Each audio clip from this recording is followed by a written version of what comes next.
You're listening to the Wayward Atheist Podcast. Hello, everyone. If this is your first time listening, thank you for joining us. This is a podcast where borders collide, where the gloves are off, where filters are removed, where we tell you exactly what we think about the news, politics, and religion. The Wayward Atheist Podcast is dedicated to free thought, reason, and the pursuit of truth. You can follow us on Twitter at Wayward Atheist, on Spreaker, Stitcher, and iTunes. You can email us at waywardatheistpodcast@gmail.com. or leave us a comment on our Facebook page. So without further ado, let's get on with the show.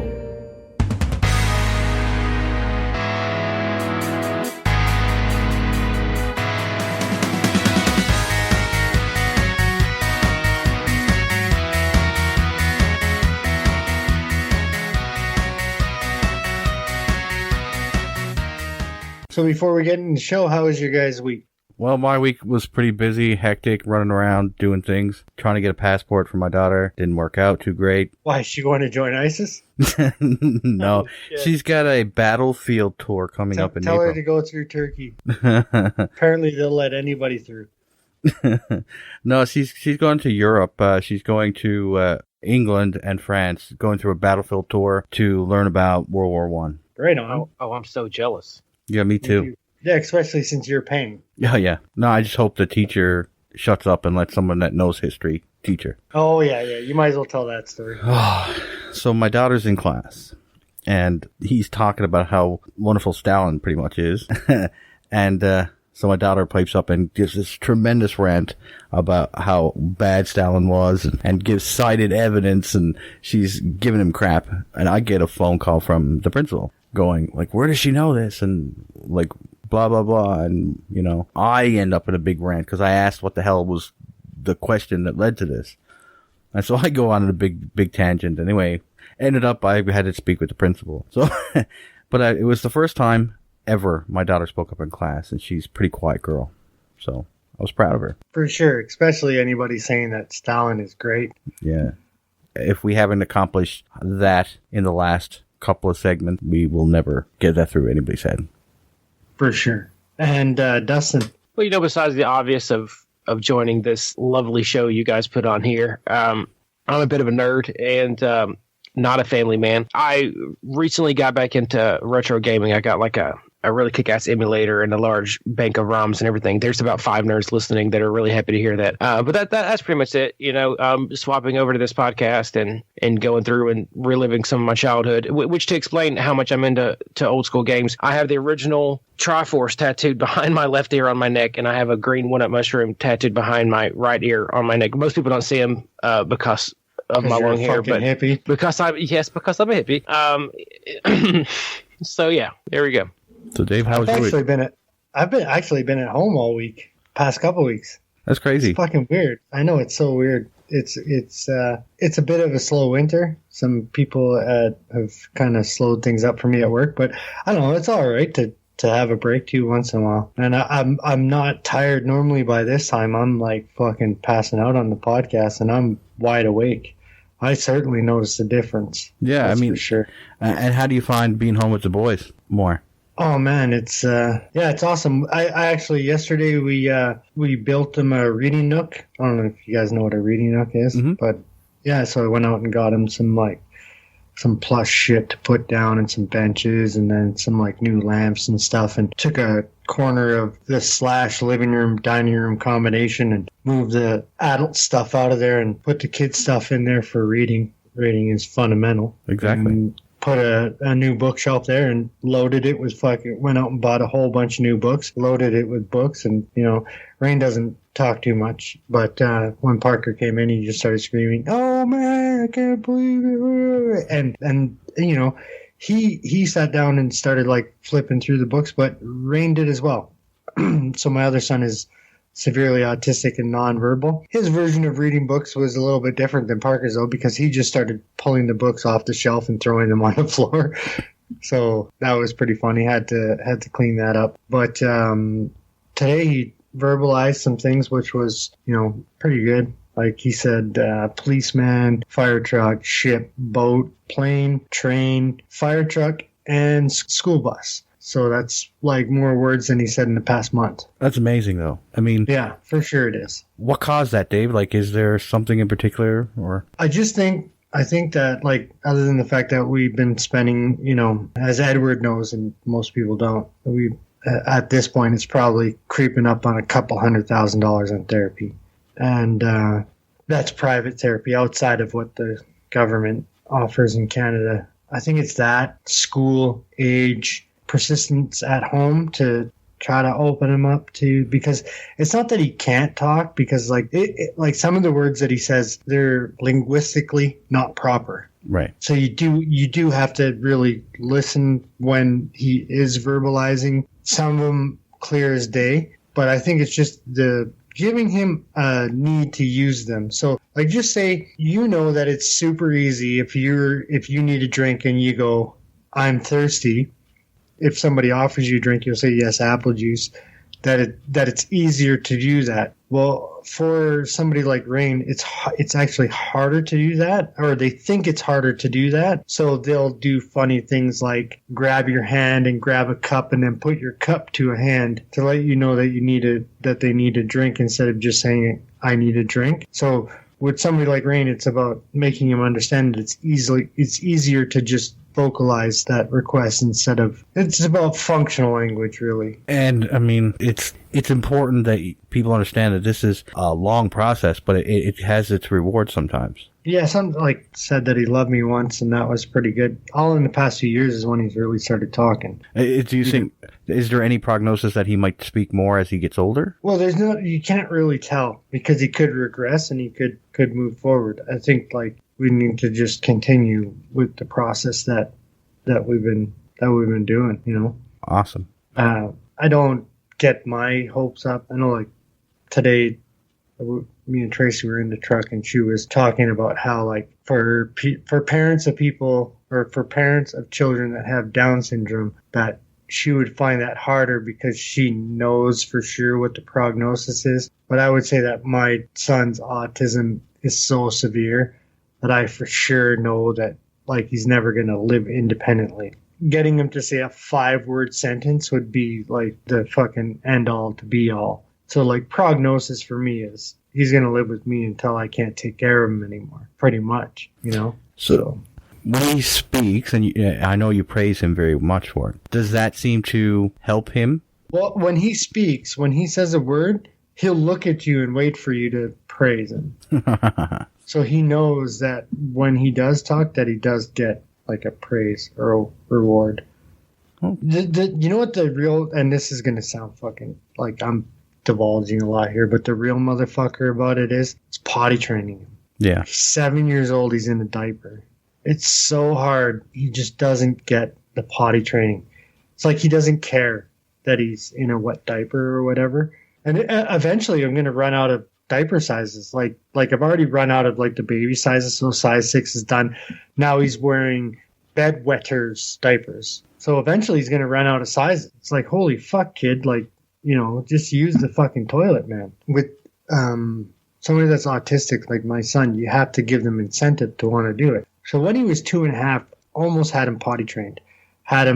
He wasn't requesting to go to the washroom, but if you brought him like every half hour, he would use it when you went. And I was using candy. We don't give our kids a lot of candy, but Christmas came and there was tons of treats around. And then by the time Christmas was over, the reward of going to the washroom was gone because he had treats everywhere. And then after that, it was like, I just couldn't find anything that was like near and dear to him to give him the motivation to fucking use the toilet. It's so strange. But I mean, the amount of work and effort that you're putting into helping him is tremendous, and you know, and it's really inspiring to see the progress that he has come. I mean, in the short time I've known you, and what am I going to do? Ask for praise for taking care of my kid the way he needs to be taken care of? No, but it's some people would find it really super challenging and almost say, you know, he's never going to learn this. But it's the incentive that you keep doing that's amazing. I think it's a great. Yeah, kids don't ask to be born. Yeah, and in a certain way, Dave, like, yeah, you should get a bit of a pat on the back for raising your kids right. We all need positive reinforcement a little bit in our lives, just like he does. And there's not enough good fathers that are taking care of their kids the way you do. So, kudos to you, man. Yeah, exactly. Yeah, I don't really see it that way, but that's cool, man. I appreciate it. But I just think everybody should take care of their kids, and you shouldn't expect thank you or like a pat on the back. I just think it's something that you should just do. Anyways, you guys will hear that interview later on. Yeah. So let's get into the show. Yeah.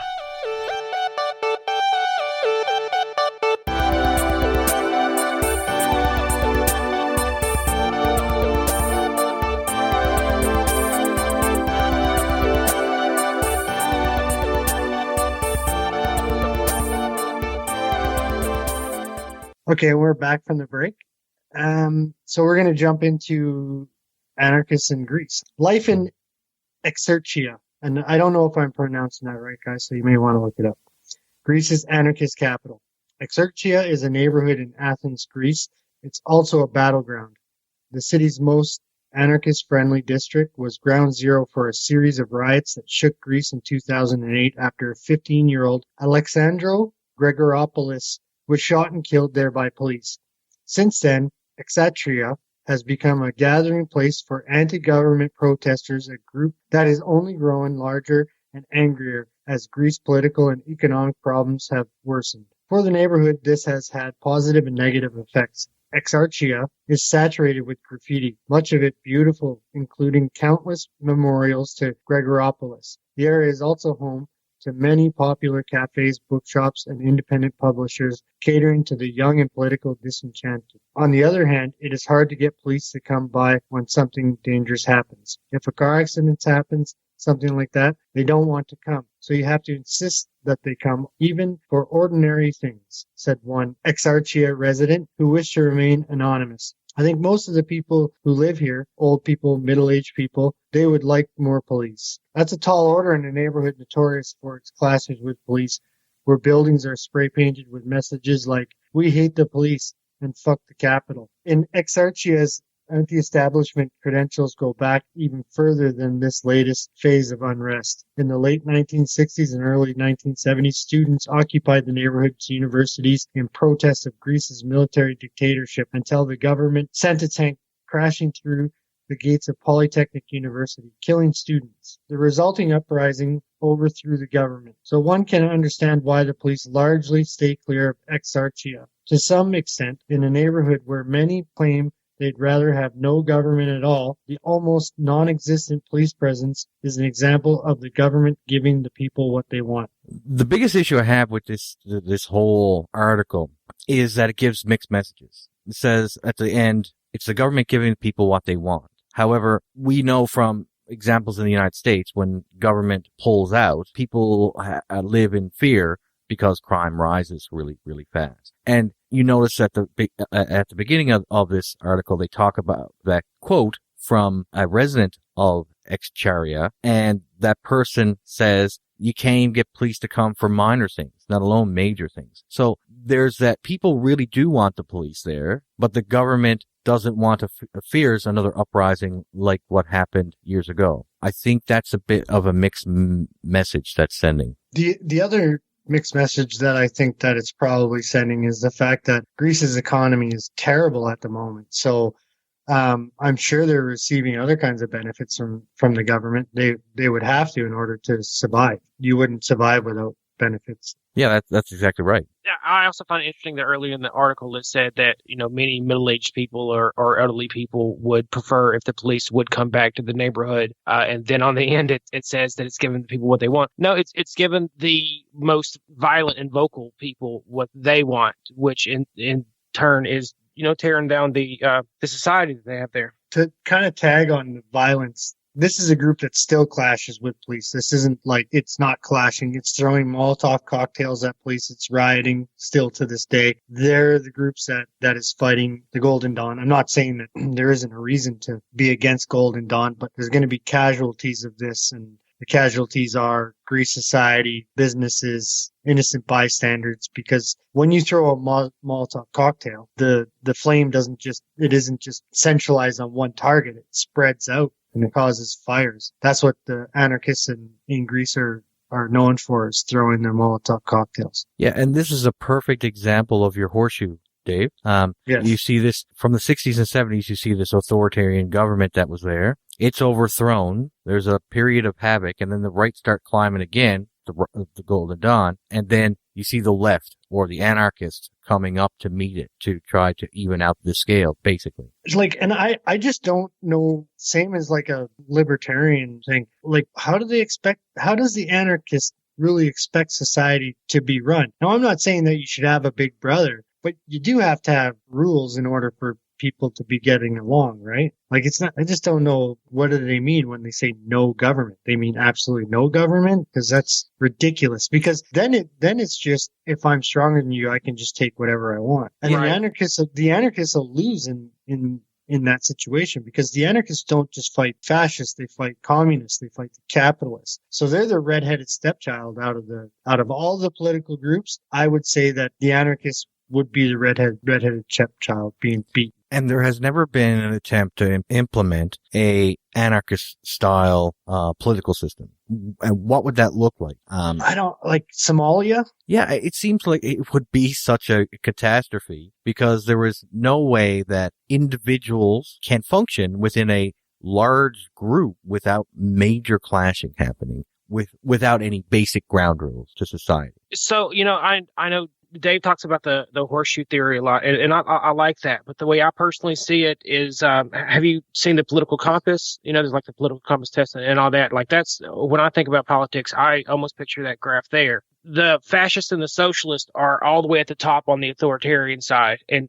that's why they have so much in common. It's this strict vice and control on what people are allowed to do, whether it be in a left way or the right way. And anarchists are on the very, very bottom of that. And the reason I think you never will and you never have seen an anarchist society come about is because it's impossible. It ignores humankind's authoritarian nature. If you don't have a power structure at the top, something is going to roll into it, and it's going to be nasty. You brought up Somalia, and that's what they have. It's warlords. It's strong man gets the top. It's the most brutal person with the most resources is who ends up being in control. Yeah, I would also say that anarchist society, and same with a libertarian society, who decides where the money goes to? Because I may be more libertarian than you are. I may be more anarchist than you. And if you're going to say that, taxes are theft, no government, how far does it go? Really, how far does it go? Because I may have a different view of things than you. And if you're not anarchist enough for me, then I'm going to say you're not really an anarchist. You know what I mean? Like, yeah. Well, you get like this teenager 80s, like burn it down, violence and no point anarchism that I think is mostly angst. But when you really get into people that have like a political philosophy about anarchy, they almost always attach something onto it, like capitalism or communism, which how the fuck you get communism and anarchy. I don't know. I don't know how they think that works. They're both on the left spectrum. Sure. What you mostly see is they believe that private corporations should come in and take over the job of the government. They just privatize everything, which then you have corporate overlords. But they're anti-corporate as well. They're that's why it's hard. Libertarians are not anti-corporation, but for sure anarchists are. Well, I mean, anarcho-capitalists, which is a type of anarchists, they believe in the corporation. They believe that good small mom and pop shops can come in and become a major corporation. But you're talking about capitalism of the 19th century. This is the same thing that happened where we had slave labor, you had children working there. This is the exact same setup, and this was the whole reason why Marx wrote the Communist Manifesto. It's just, the whole idea is going in big circles. Like, the critiques of Marx are the exact same critiques of anarcho-capitalism. It makes no sense to be going around this political ring. And that's what it is, yeah. Yeah. Okay, so let's jump into the next article. So this is from Greek Reporter. Terrorist group conspiracy of the cells of fire. Terrorist group Conspiracy of the Cells of Fire has issued a proclamation threatening prosecutors and journalists in retaliation for the arrest of wanted criminal Paula Rupa. And I'm probably mispronouncing that, guys. I'm sorry. The organization's proclamation was posted in anarchist website Indie Media. The Conspiracy of the Cells on Fire claimed responsibility for 6 arsons attacked on banks and diplomatic vehicles, saying they are dedicated to Rupa, a member of terrorist group Revolutionary Struggle. In the text titled, quote, "We will be the ones to drop the curtain," the group declares solidarity to Rupa and all members of the revolutionary struggle who are in prison. It also declares war against authority and society and calls all anarchists to join them in that war. In the postscript of the text, there's the threat. P.S. Snitches, journalists, and prosecutors, do not think we have forgotten about you. We will return soon. Well, that's nice and scary. Yeah, I just want to say one thing real quick. The last time somebody dropped the curtain, it was Iron, and it ripped Europe in half. Yeah, this almost seems like a really big threat, and I think that the journalist overlooked it, is when they drop that curtain, are they talking about a curtain of death? Are they talking about, because the Iron Curtain, as you just mentioned, Dave, was a curtain of death for millions of people. Yeah, I would like to think that they're just dropping the curtain of lies, like no more secrets or whatever, like releasing information out to the public, like your governments are all fucking corrupt, yada, yada, yada. I would like to assume that, but that's probably not what it means. Probably literally means a curtain. I think it's 2 journalists, so I totally think it's about we're going to clamp down on press, on free press and reporting what's happening. Like I think it's an Iron Curtain type of threat. Just reading it and who it's declared to, who it's about. We haven't forgotten about you. Yeah, exactly. Snitches, journalists, and it's not like and prosecutors. They're a terrorist group. It's not like they're not violent anarchists. So, and I mean, I can understand taking if you're thinking you're in a political struggle or revolution and you're attacking a political identity, a political person, that's one thing. But when you're attacking a bank, you're taking innocent civilians that have no dog in that fight. So they are actually doing damage to the people they're supposed to, feel for? I mean, these are the citizens of their own country. Maybe their brothers and sisters, their mothers, their fathers, going into this bank and boom. I mean, are they just collateral damage to these people? Well, they probably see them as like sheep. Scary. And need to be led to the slaughter, I would assume. So we know that they're fighting the police in Greece and they're fighting the establishment. They're also fighting the fascists. And I'm going to read a quick little excerpt and then we can talk about what's going on with Red Dawn and the anarchists. So this comes from Politico EU. Greek anarchists claim attack on far-right MP. Golden Dawn MP set upon by 30-strong group. Greek anarchists on Monday claimed responsibility for an attack on a member of parliament from the far-right Golden Dawn party, the news reported. Gregoris Germanis was hospitalized following the attack by about 30 people in a cafe in Marousso, north of Athens on Saturday. According to an online statement from the anarchists, they saw Germanis in a cafe and chanted anti-fascist slogans at him and his companions. They claim that Germanis was carrying a gun. In a video release addressing the incident, Germanis, a former bass player in a black metal band, claims he chased off the attackers. No, you fucking didn't. You got your fucking ass whooped by a bunch of fucking anarchists. I don't give a fucking shit if you're fucking, if you're Anderson Silva, fucking George St. Pierre, BJ Penn. 30 men fucking descend upon you. You ain't doing shit. No, exactly. You ain't doing shit. Well, yes, you are doing something. Spending like 3 weeks in hospital or dead. Exactly. And this article doesn't really get to what I want to talk about between the Red Dawn and the anarchists. So as you guys know from the first episode in this series, and if you haven't listened to it, there's no point in listening to this. Go back and listen to the first 2 parts because it kind of intermingles. The Red Dawn is serious business. They have serious political power. They have about 22% popularity in the polls now. And the only group, it's funny enough, the only group that's rised up against them in any kind of effective way is the anarchists. Now, I shouldn't be saying, like, I'm not glorifying what the anarchists are doing at all, but I think that that violence begets violence. and the Red Dawn are a violent group. So they're fighting in the streets. They have literal fucking war in the streets of Greece between these two factions. One likes baseball bats. The other one likes Molotov cocktails. It's not a good scene. Picture this, that you have the Golden Dawn that are in the streets handing out bread. They're handing out food to ordinary Greek citizens. And an anarchist group shows up and starts tossing Molotov cocktails. Just think of the mayhem that's going to happen. You know that there's people of the Golden Dawn that are really going to be hurt by it, obviously. You have members of the anarchists that are going to get nailed. Again, I have to say, look at the collateral damage in between. This is exactly what happens on the streets of Greece constantly. Well, it's a terrible scene, and it takes me back to, Hitler gave out, and the Nazis gave out bread to the struggling, poor people in their economically destroyed country. And we all wish that, somebody would have stood up and took on the Nazis, and God damn it, they're doing it. But at what cost? What cost are they terrible. doing? Oh, yeah. And the choice of weapon, too, Molotov cocktails, that is in itself, it explodes. It's like an army going in with mainly grenades. That is fucking terrible. Wait. And it's honestly, I think it's just going to push more people into the hands of the Golden Dawn. That's exactly. Yeah. That's exactly what, sorry to interrupt, Dustin. That's exactly what's going to happen.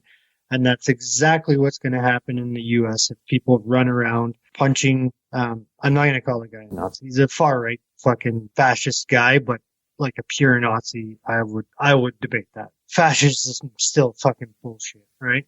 But I mean, if you have a guy talking on a microphone, or you have somebody handing out a piece of bread, and somebody fucking sucker punches them, or somebody throws something at them, and you have somebody that's maybe not, like, I'm not going to say a fence sitter, because how could you be a fence sitter for a fascist group? But somebody that's like, just say it's somebody that's voted for Trump, but they're not like completely racist at the time. And they've heard the rhetoric from the right, but they don't necessarily agree with that rhetoric because they're like, they haven't seen anything like that themselves. But if you just have somebody standing there just using words, not doing anything at all, and somebody runs up and punches them in the side of the head, or somebody runs up and throws fucking fire at them, that person is now going to start believing what the right has been saying about the other people. Because he was just standing there talking, and you fucking punched him in the face, or you threw a fucking bottle full of fire at him. And let me take it a step further. Remember when Milo was going around and doing his speeches throughout the United States about Trump and the anti-SJW stuff, and there was people out there. Before you start, Milo's a cunt. But go ahead. And he was putting out his rhetoric, and there was a protest trying to get him to banned and protest at his events, and they were screaming at individuals going to his events. That could have been a person like me doesn't believe anything that Milo has to offer, but wants to hear what he's saying, because it's my constitutional right to hear someone's free speech. Plus, it also allows me to develop arguments to fight bullshit. So I'm an innocent person going to listen to, so I'm better able to fight back at this stuff, and I could be hit. So I start believing Milo's rhetoric over yours because you're being a prick. So what do? Here's the conundrum in this all, right? And like, I just wanted to present this to people and just be like, here it is, right? Like, I didn't want to be like, fucking whatever, like, let me try to articulate this properly. So I wanted to just give what's happening. Like, I'm not a fascist. I'm not an anarchist. I'm not a communist. I'm a pretty centrist type of guy. Most people know that about me. But they are fighting fascists, right? But at the same time, they're like, I don't agree with anarchists either. So like, the conundrum is like somebody, like, something needs to happen. It's not being done right. How do we do this right? Well, first off, in my opinion, violence has to be taken out. How can you fight an ideology? Like you said before, David, in our last episode, in fact, you can't fight ideas with weapons. Yeah, well, the thing is like the greatest military might ever assembled, and that's including the Allies with Russia. They beat up the Nazis, but that military could not kill the idea of Nazism. And that's because it's an ideology. You can't beat an ideology with violence. And if you do try to beat people's thoughts out of their head, then you become the authoritarian. You become the dictator. You become the thought police. So we cannot do that. We have to beat it with better ideas. Yeah. You're right. And to tie it back a little bit, when you go in and you fight people in ridiculous ways, whether it be violence or the way that Milo was protested against, all it does is, as we've been saying, push people to that side. And it's free publicity. Most people probably would not know who Milo Yiannopoulos is if there weren't feminists, rubbing fake blood on their face and screaming in his shows and then running outside. If there weren't people throwing trash cans, and they created him almost the same way Hillary Clinton legitimized the alt-right when she talked about them in that, what I saw as a desperate speech that she gave there towards the end. And the same thing's happened here. You push people to sympathize with them. The concept here too is that the left is no better by segregating people based on sex, gender, skin color, what have you. By labeling people in these different camps and segregating people off from talking to one another, hashing out arguments, and instead of labeling anybody who doesn't agree with you a fascist or an idiot or what have you, instead of having the tough, real discussions that you really need to have to solve major problems, it becomes a catalyst for this type of demagogues coming up. And it's a scary proposition that we're facing this again. Yeah, it's scary that it's in Europe, but I would say that it's a scarier proposition if it happens in America. Yes. And I'll tell you why. And most people are like, oh, why? Because you think Americans are no violence? No, because there's more guns than people. That's why. This situation that's happening in Europe between fascists, violent socialists, communists, anarchists, you do not want that powder keg that's happening in Europe, in America, or even in Canada, because we have a shit ton more guns than they do. I'll say in North America in general, because Mexico's got a lot of guns too. So in North America, you do not want this same situation that they're having over there because of the guns. Would you agree or disagree? No, I agree. It becomes, instead of just a powder keg, it becomes a dynamite. It actually will explode, and you will have civil war. And that's a scary proposition with the amount of military weaponry that is prevalent in the United States. So this situation that's been happening lately, where everybody's arguing, punch a Nazi, don't punch a Nazi. It's hard to defend Nazis, right? Or even fascists, because fucking who wants to do that? You don't actually, in reality, you don't want to do that. But you also don't want to have people thought policing, because I've seen lots of people lately say, it's not just that they have different ideas or different thoughts or values than me. No, it really is that. It may be an extreme version of that, but that's really what it honestly is. If you look at it, brass tacks, you believe one thing, this person believes another. It may be really super shitty what that person believes, but we can't, through violence, attack people based on their beliefs when they haven't done anything yet. So if you're at a rally and a Nazi fucking threatens you or threatens your wife or anybody you're standing by, yeah, fucking give it to him. Fuck him, right? At that point, he fucking deserves it. And like I said on the first episode, the MPs for the Golden Dawn that are shouting people down in the streets. If I was with my wife and kids and they started, because my wife is brown and we have children, if they started doing that, I can't say that I wouldn't retaliate. I don't have a problem with it in that situation, but when they're just standing there talking on the microphone, you're just adding to the problem. The problem needs to be ideas, not like it needs to be solved with ideas. To paraphrase, say, Douglas Murray and you don't have a right not to be offended. Mm-hmm. The only society that you want to live in is a society in which you can have your most fundamental beliefs treaded upon, mocked, and ridiculed. It is the only society where you will grow and flourish, because being exposed to many ideas, and some that will challenge your ideas and your assumptions to their very core, is the only society that's worth living in anytime, any place. And that's our Western democracy. And when people start doing thought policing, like the anarchists and the right wings are, and like the people punching fascists in the U.S. are, where do they stop? Is it just that they don't agree with me and they start punching me?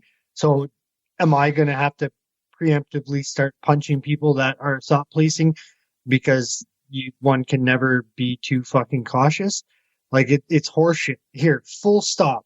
Like, absolutely full stop. Freedom of speech, expression, and thought, there is no fucking ground to give until they cross the line of actually threatening your person. They have that fucking right, and so do you. So if you want to combat their fucking bad ideas, combat it with goddamn good ideas. That makes you better. That makes them the villain, which they are. But as soon as you start punching people for using words or thoughts, you become the authority. You're exactly right. And let's show a little example of absurdum here. And I'll take it out of the United States. Okay, so there's this college in the United States. It's an all-girls school. And this individual ran for student body president prior to transitioning from female to male. She won the election and shortly thereafter transitioned fully to male. And this crazy thing is that she was stripped of her presidency. The reason given was that now she's a white male and part of the patriarchy. So this woman started off as a victim class and became part of the prejudice class just by following what she believed, or now he believed, to be his true identity. And this is the absurdum that we are seeing in modern day society, especially throughout the United States, but we're seeing this globally as well. The reason why I brought that up was the showing that how an ideology that seems to be doing what's best for society can turn corrupt and destroy. And that's a simple story. Yeah, so closing thoughts on fucking anarchists in general, anarchists in Greece, and you might as well say something about the Golden Dawn too if you want. My thoughts are ideologies are dangerous. Try to find good arguments and fight with words, not act. The thing that I'm walking away from this particular part of the conversation is the idea that this is starting to happen in America to a certain extent. You see this, punch a Nazi meme that's getting real popular, and the idea that, we won't have bats and Molotov, we'll have, Glocks and semi-automatics. It's really something we should pay a close attention to in the Americas right now. I'm going to kind of piggyback on both of what you guys said and something that Ed had said earlier to me today. So it is leaking into America. Whether or not, right or wrong, people perceive Trump as a fascist dictator. At this point, it doesn't really matter if he is or he isn't. It's the way that the public perceives it. There is a rise of a far right, and that's the alt-right. I'm not going to call them Nazis. Sure, a lot of them are probably fascists. We don't want the same thing that's happened over there happening over here. But we're losing a generation of people.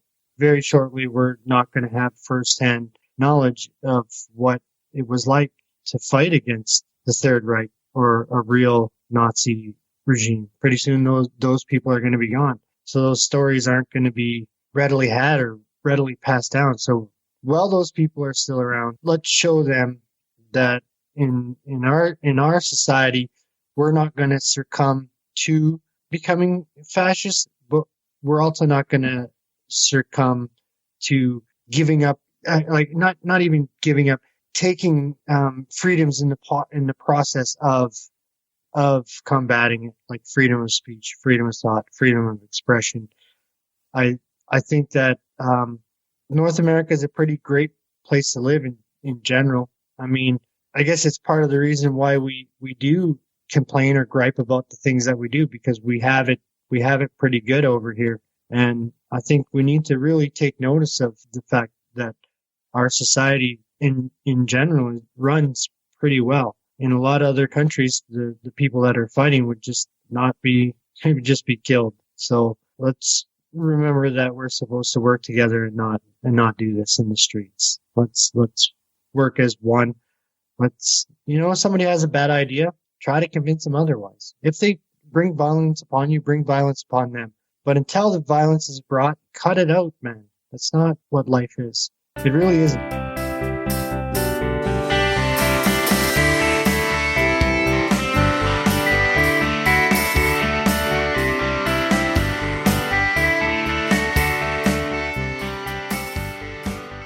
Next, we're going to head back to Sweden.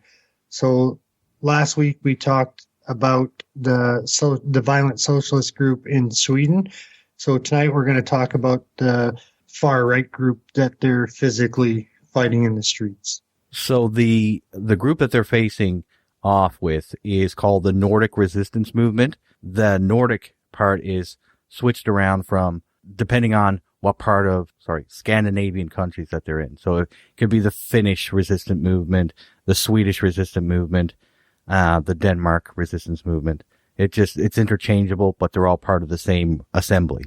In the mid-1990s, a number of former members of the White Aryan Resistance, known as and I'm going to try to pronounce this right, the Vit Arsk Motstand, also known as VAM, laid the foundation of what is now called the Swedish resistance movement or the Nordic resistance movement. And later, a smaller Norwegian resistance movement was established. Both the SMR and the Norwegian resistance movement became more militant in their rhetoric. And in 2006, the Swedish National Ungdom, in English, that's the National Youth, was merged into the main organization. So they're starting off with just adults, and now they're incorporating children into this movement, as the Nazis and other fascistic groups of the 1930s did. The Norwegian resistance movement resurfaced again in 2010, and then the Finnish resistance movement was founded, and likewise the Danish. They didn't emerge till the 2013.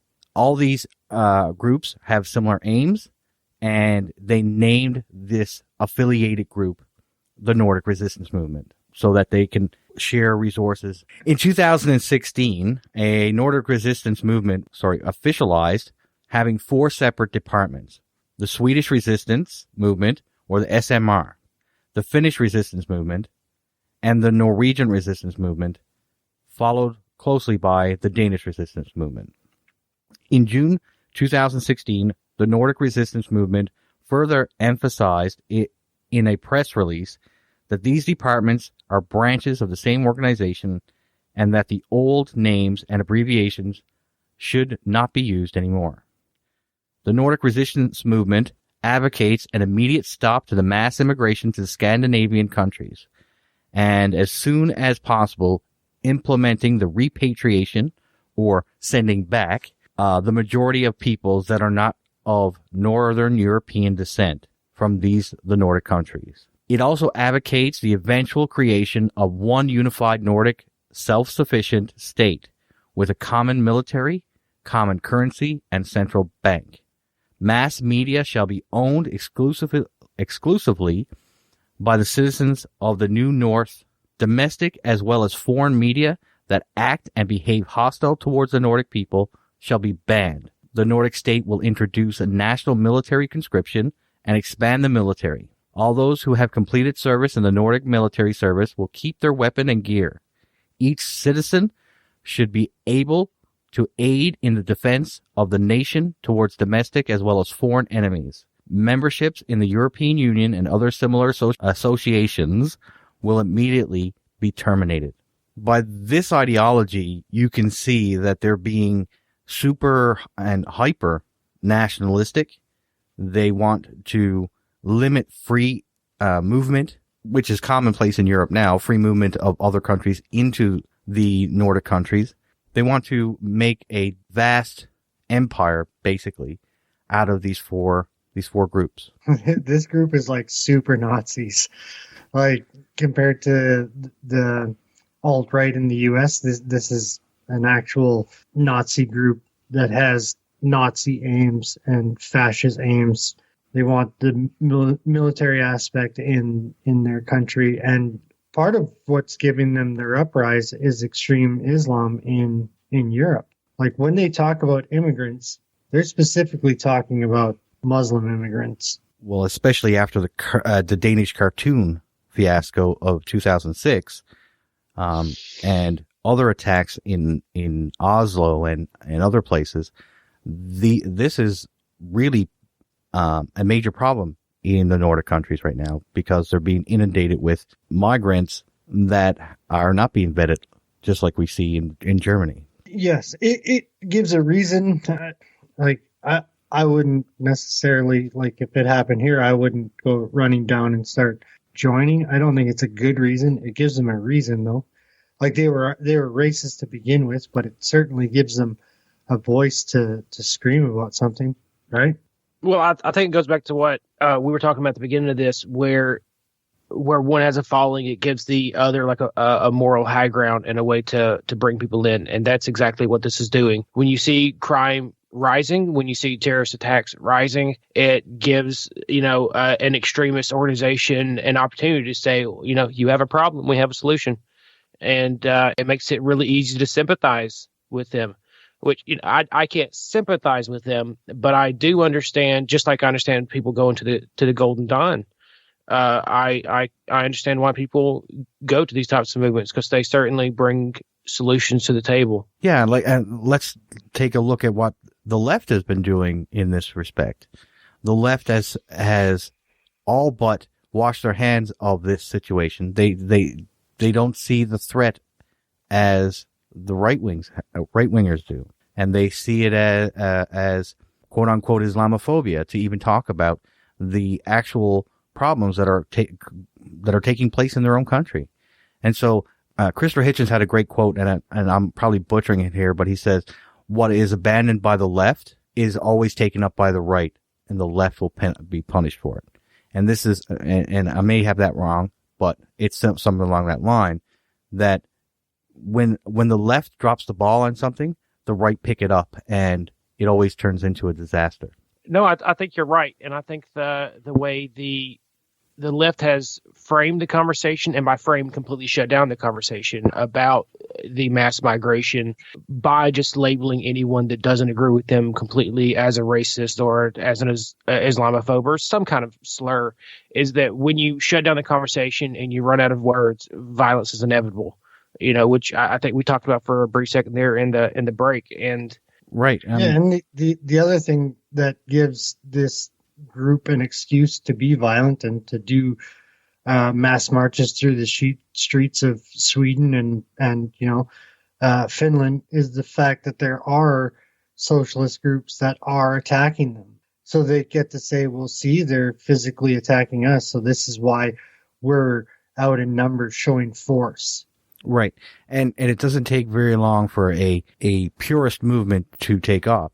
I'm not condoning their actions by any means, but to really address the problem, you have to look at what the grievances are, and on both sides. And to really address the grievances of the right, you almost have to understand where they come from. It's not that we accept where they're going or their conclusions, but we do have to look at the ideology and see where they get it from. And that's an important thing to look at when you talk about any type of political faction, exactly the same way we look at the left in the last episode.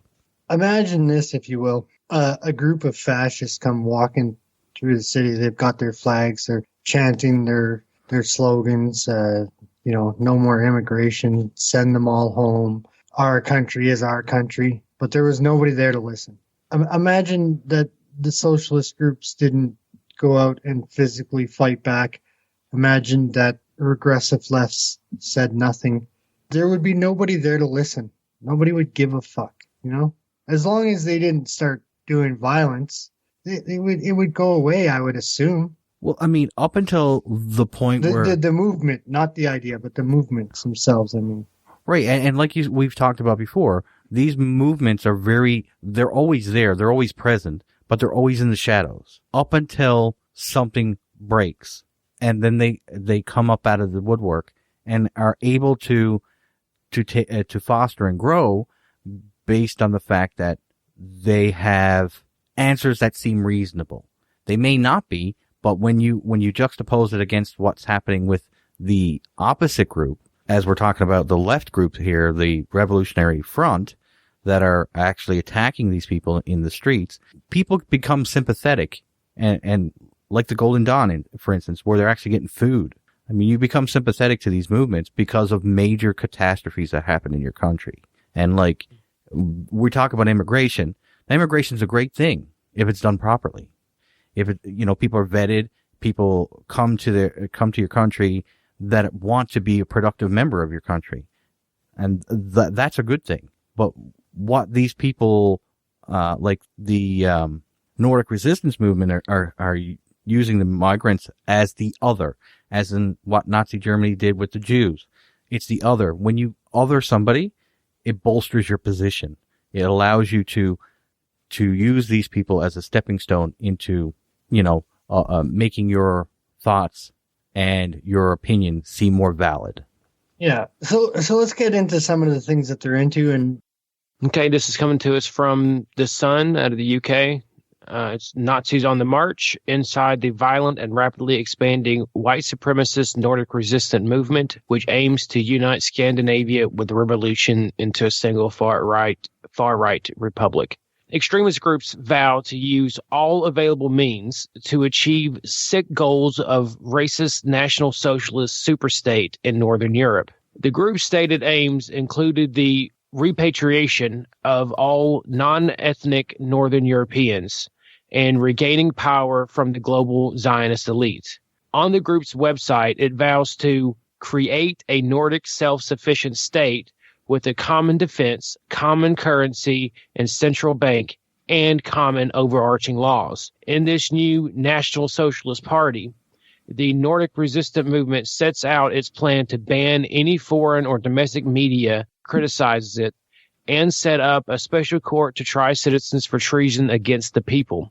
The language is a chilling echo of that used by many extreme right-wing groups, including the British organization National Action, which The Sun revealed will soon be banned by the UK government. National Action's website bears the words, "Death to traitors," the phrase used by Joe Cox killer Thomas Mayer in court while he was on trial for the MP's murder. The Nordic resistant movement is similar in its openly racist goals, which it aims to realize by elections or revolution, using the chilling phrase, "by all available means."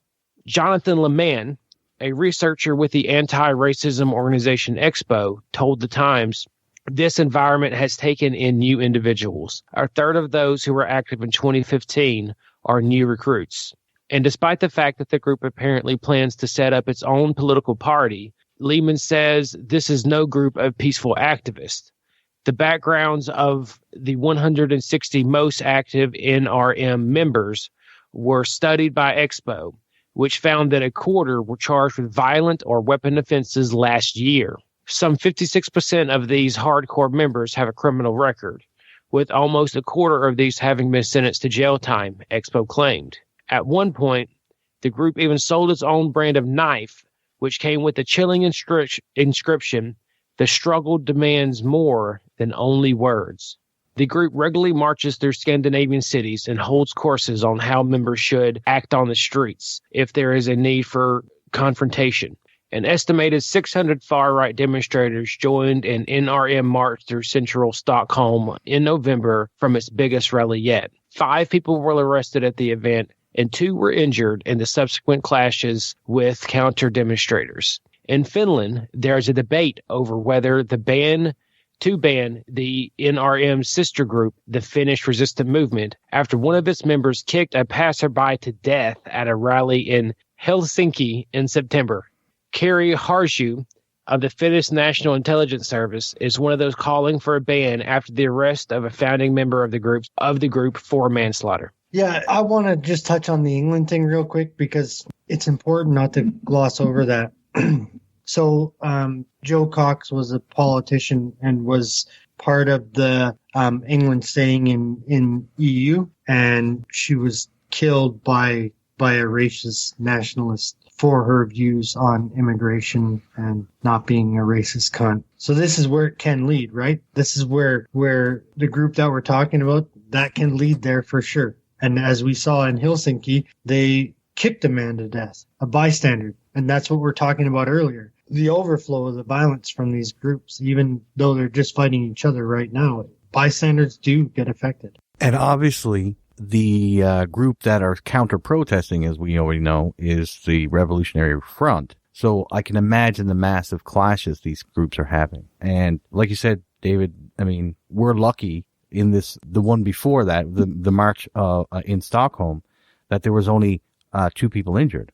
I mean, that was 600 NRM members versus how many ever of the Revolutionary Front. This is almost all-out war in the streets of Stockholm. Yes, and 95% of that violence is actually perpetrated by the left. It's crazy. Which again tells you that those fascists are using words, and then the left is using violence. And it doesn't look fucking good, man. Knock it off. Cut it out, fuck. And one of the things I want to draw your attention to in this article in particular is the fact that they want to ban these groups from like Finland and other places. Yeah, that doesn't work. No, and it's going to drive it underground, which will, when it reemerges, is going to be a hell of a lot more potent and a lot more dangerous. Yeah, you can't ban the idea. That's the problem. You can ban that group, but it can just change names. Even like in reality, like it's so stupid. I blame lazy politicians for leaving these gaping holes of need in so many of these Western countries in the United States for Trump to take advantage of, and across Europe. It's really unfortunate that we're giving them so much to work with. Well, I mean, yeah. You can see in Europe that anti-Semitism is on the rise again with that horrible line, the globalist Zionist elite, and almost like the fucking Illuminati all over again. And there's something really vitriolic about anti-Semitism. Well, I hear that in the atheist community, or I see it in the atheist community, even the Zionist, like I see it within atheists are using that as well. Man, you'll find it in almost any bigoted circle. Like if you get into conspiracy theories, they hate the Jews. If you get into the far right, they hate the Jews. You get to the far left, I don't get it. Well, I want to bring this full circle though, because we have a major issue with Islamic extremism that the left glosses over as if it's nothing. And then you have the right that hang on, Ed. The left attacks the Jews. That's what I'm saying. Yeah, they attack them. Both. So they gloss over the Muslim threat, and not just Muslim, Islamic threat, I should say. The right picks that up and says that this is horrible, we have to combat it. But then they both say on both sides that the Jews are bad, who done fuck all. It seems really ridiculous. Well, I just wanted to bring up the Nordic resistance so that people knew who the Swedish Revolutionary Front were actually fighting, and that there was like a fight going back and forth between the two of them. So that's why I wanted to bring that up. Basic right-wing fucking cunts. Yeah, it's a scary proposition that they want to set up special courts to try their own citizens for treason. So if you disagree with them in the future, if they ever get political power. That is fascism. That is Nazism. Define. The total totalitarianism of this fucking society. Your individualism is gone. It's all for the state.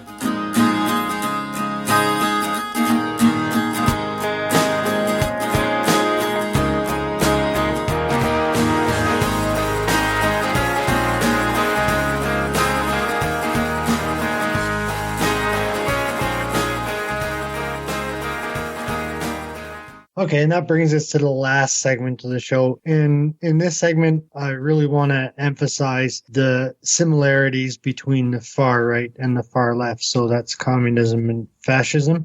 And Dustin's going to read an article. This is from Bennerton.com, and it's called Nazis and Communists Fight Together to Defend Russia in Ukraine. The left is right with sectarianism. It is a rampant problem, the prominence of which is hard to overstate. There are a few basic principles that unite all the left nonetheless. Opposition to fascism is primary among these. The left has been and always will be steadfastly opposed to the racist, hyper-nationalist, bigoted fascist movement. Fascism, in all of its vile strands, including Nazism and more, is antithetical to internationalist socialism, and the left will never cease in fighting it. Well, the real left, that is. Because the problem with some of the Western left today is it is so thoroughly imbued with Stalinist revisionist drivel and reactionary Manchian Cold War style anti-imperialist politics that it is no longer capable of distinguishing fascists from leftists. In the war in Ukraine, a prime example of this can be seen. Here in the former Soviet Union, tankies, authoritarian leftists, take up arms in defense of Russia, have literally joined ranks with Nazis and other fascists. The Spanish communists fighting alongside Nazis. Several Spaniards were arrested in February 2015. They had just returned to Spain after fighting side by side with Nazis on behalf of Russia. The Spaniards had contacted pro-Russian fighters through Twitter and joined the so-called Donbass International Brigades, so named in a slanderous and ludicrous attempt to associate itself with the international brigades from the Spanish Civil War. They received neither travel expenses nor a salary and proudly boasted that they fought aside both Nazis and communists. They described the pro-Russian fighters. Half of them are communists and the other half are Nazis. We fought together, communists and Nazis alike. We all want the same, social justice and the liberation of Russia from the Ukrainian invasion. Excuse me, but if you are truly a communist, there is no way whatsoever, in any way, shape, or form, that you want the same thing as Nazis. I want to interrupt here and say that Stalin and Hitler worked together until Hitler attacked Stalin. The last time I checked, the leftist definition of social justice is antithetical to that of the fascist. If you think you are a leftist and you are fighting on the side of Nazis, you are actually like a delusional fascist who clearly knows neither the definition of communism nor fascist. Police raided the apartment of the former fighters and found myriad pieces of Russian paraphernalia. An interview with the Spanish soldiers conducted by journalists from the pro-Russian Basque Publican Argia detailed their situation a bit more. Leda and Pervic, French nationalists, command the Continental Brigade, formed by Spanish and Serbian fighters. Both French army veterans are now considered terrorists by their country. We can't go back to France or the government will give us a 10-year sentence. They have a very clear goal. Our unit, a part of the Prizrak Brigade, is a diverse one. You can find nationalists, ultra-nationalists, or communists here, but it's no problem. We don't discriminate against anybody for their religion, race, or ideology. NATO is our enemy, and we welcome anyone as long as they are willing to fight our common enemy, says Victor Linta. And until their common enemy has been destroyed, and then it goes back to fighting each other. But here, question, how do I describe the similarities between fascism and communism? Answer, although communism in theory differs significantly from fascism, in practice the two ideologies are nearly identical. The many similarities include preservation of nationalism, statism, totalitarianism, and militarism. Both communist and fascist governments have employed propaganda, military rule, and execution of political dissidents. There is one notable difference between communism and fascism. Communism arose as a political philosophy with a distinct metaphysics and theory of history. It existed as only an ideology for over half a century before being put into practice. Fascism, on the other hand, arose as a series of policies and political attitudes held by nationalists of various countries during the 20th century. Despite being different to fascism, on paper, communism as a political reality shares many features. Nationalism is key to both ideologies. members of the country have a firm and unfailing devotion to their homeland, whether it be Germany or Russia. This extreme patriotism justifies the conquest and destruction of ideologically opposing nations. This nationalism also contributes to a totalitarian state dominated by a single party. A strong, charismatic leader assumes supreme control over political affairs. In the case of fascism, he is considered the representation of the nation. In the case of communism, his supremacy stems from his role as symbol of the party. In order for the ruling party to maintain its autocratic control, the government transforms the country into a police state, dominated by military. The population is closely monitored and pacified by means of propaganda. Groups and individuals whose opinions do not align with the national leadership are removed, often through execution or assassination. And that is exactly why when you, like in the first article, we saw Nazis and communists fighting side by side. On paper, they're totally different, but when in practice, they're exactly the same. They both lead to totalitarian or authoritarian regimes, and that's something that people really don't look at. They don't see the outcome of what happens when you put these ideologies in place. They only see what the paper value is. If you follow that horseshoe, it leads to the same conclusion. You're being dominated by a dictator that has a bunch of lackeys that suppress you underneath of a boot. And both the right and the left, taken too far, can lead you to that situation. Yeah, exactly. So, to prevent either from taking power, what should we do? I mean, that's a vital question that we need to be facing. Well, like I said, you have to fight the ideas.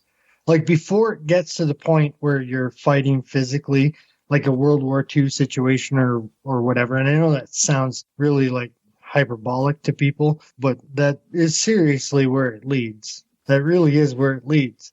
So before it gets to that situation, you need to fight the ideology. So you need to have solutions to the problems that people have. So like you guys were talking about earlier with the Yiannopoulos, you can't stop him from speaking at a university. The better thing to do is to let him speak and then flood him with a better idea, or the people that are around, give your counterpoints to what this person is saying. You can't do it the way that we're doing it right now. No, and to stifle the discussion, to shut it down, is the most ludicrous thing I've ever heard. I mean, the whole point to prevent war or to prevent violence and armed conflict, as we've discussed over and over again, is discussion. And we have to have the hard discussions. And we have to make sure that we leave everything on the table to be discussed. If not, then if we shut down, then the only logical conclusion that one can come to is violence. Yeah, I would have to agree. I would say that the main thing we would have to do to try to prevent this is to keep the lines of communication open and to keep democracy healthy. Keep a government that reacts to the needs of the people so that we don't leave these wide open channels for extremist groups to take advantage of. The Americas, and I mean the United States and Canada, has really been unique through time in that it's been pretty peaceful for us here. Despite a lot of disagreements, we always seem to come together in an election, put our differences aside. And I think it's because we have the liberal ideas of free speech that underlines everything, and the democratic process that lets you air out your grievances. So that you don't end up with, Molotov cocktails in the streets. So, keep talking and keep voting and keep your politicians honest. And I think that we can at least stop it here. Yeah. And if you think what I'm saying is hyperbolic. So like we said, economy and terrorism. For weeks, they have been fighting over who could better unite France voters against the far right in a country still struggling with mass unemployment and major terrorism threat. There you have it. You have the economic crisis, and you have the other, which is prime footing for fascists to rise up. It's scary. Yeah, it sucks, really, in reality. Yeah, it does. Right now, you're looking down in Europe. We got France that could go right wing in the next election, Germany, the Nordic countries, and I mean, and not just moderate right wing. You're talking, some of these are fascistic. It's important to look at this stuff. I mean, what are the repercussions in North America if Europe goes fascist? What are the repercussions for the world? Well, think about this. 22% of the population of Greece is in favor of having, and apparently now in France, you're going to have somebody that's in the finals. Not necessarily that's going to win, but like, this is France we're talking about. A fascist government in France? Imagine that. The sad part is you might see one in Germany again because of the attacks that happened and the influx of this massive migration of immigrants. And the refusal of the government to admit that they made a mistake by letting unvetted people in. Yeah. It's scary. It's a scary proposition. For sure it is. So in doing research for this, there were so many groups we could have talked about. There were so many parts of the world that we could have talked about. It's just, once you actually start looking into it, there's a lot more than you realized, There's Absolutely. a lot more extreme political groups. There's a lot more extreme religious ideologies. It's just, there's some nasty shit going on out there right now. Well, I don't have the answer to how to fucking fix it. I'm just one guy. Just wanted to get the information out there to people because I don't think enough people are talking about it. What we need is more people to speak up, more centrist people to speak up against either side going too far. Because, like I said, either side going too far takes us to the exact same fucking place. This was the Wayward Atheist Podcast. Visit our new website at waywardatheists.com. Follow us on Spreaker, spreaker.com/waywardatheists. You can email us at waywardatheistpodcast@gmail.com. Find us on Twitter at waywardatheists and on facebook.com/waywardatheists. If you enjoy our content, feel free to leave us a review on iTunes and feel free to support us at patreon.com/waywardatheists.